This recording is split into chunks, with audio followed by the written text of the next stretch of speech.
I didn't choose this path. It saved me. Hi boo, it's me, your medium bestie, the Death Fairy, certified death dealer, and your spirit guide to the other side. Ding!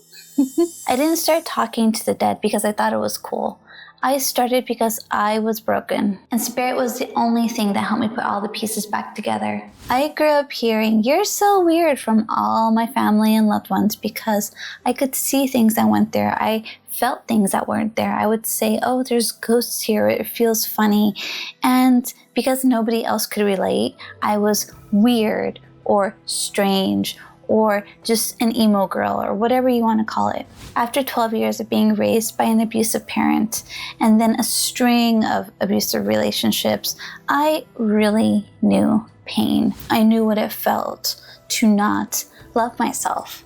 So it really defined what I understood what love was. When I moved to Japan when I was 17 years old, I felt isolated because I was in a pretty abusive relationship, and I felt so alone. But spirit was there to guide me. And when I say spirit, I'm talking about angels at this point. Because I was raised Catholic, I knew to ask for help from my guardian angels. So when I felt awful, when I felt so alone, when I was just unsure what to do, young, naive, and thinking I knew what love was, but when in reality it was just an abusive relationship, I prayed. I prayed to my angels and I just said, please just be with me.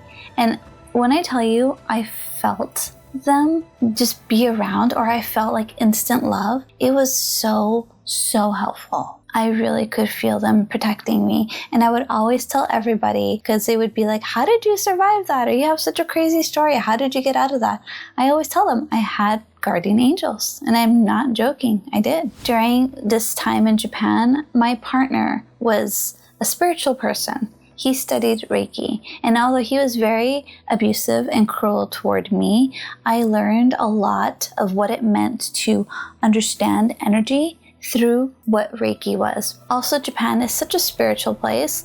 I understood that everything has a spirit, an energy, a presence, and even people who aren't, quote, religious will still honor spirit. When you go to a temple, you cleanse your hands, you are on your best behavior, you offer an offering, whether that's money or a prayer or both, and you wholeheartedly pray. Even if they're not religious, they do this because they are just so grateful for what they have in that moment, Japanese people, or just because in their heart they know that it's their truth. Right? And it's so beautiful.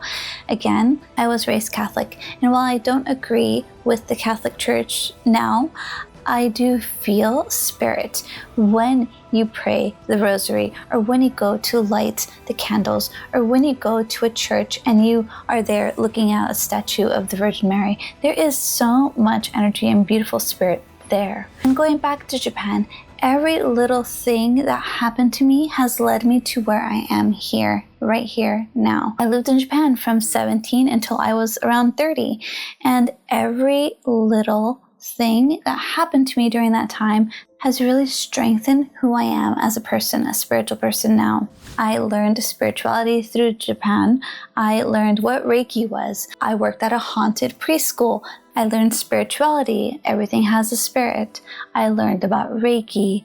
My preschool that I worked at was haunted, and my coworker was somebody who could see ghosts, and they taught me about how they see spirits and how they remove negative entities or earthbound entities, these spirits that haven't crossed over. And I learned a lot about those spirits in Japan as well. And they taught me about the earth energies like the fae, the fairies, the dragons, all of these creatures that we think are in mythology are actually energies, just nature energies or earth energies that are very, very real, and we don't even realize are around us all the time as well. So even the darkest parts of my journey during my 20s became this really beautiful spiritual awakening for me. It led me to understand my gifts, to strengthen them, to develop them. It made me human. Pain led me to understand what true love really is, which is the self-love. And I started to understand through connecting to spirit that really what I have to do is connect to myself, strengthen my own spirit, and use this spirit to really connect to all the other spirits. And spirit really helped me see that every trauma was a doorway to deeper connection. If you're feeling the weight of your own story and you're ready to take your pain and transform it, alchemize it into power, let me help you. Let me walk with you. I've created a free energy cleansing workshop and the link down below. You can join right now. It'll help you clear any unwanted energies from your space as well as from yourself, and help you create a space where you can connect to spirits safely and lovingly. And I'm also here to help guide you during one-on-one readings, again linked down below. And if this speaks to you, comment down below if you've had any of your own guardian spirit stories, and subscribe for more spirit content. Spirit is calling. Will you pick up the call? I got you, boo.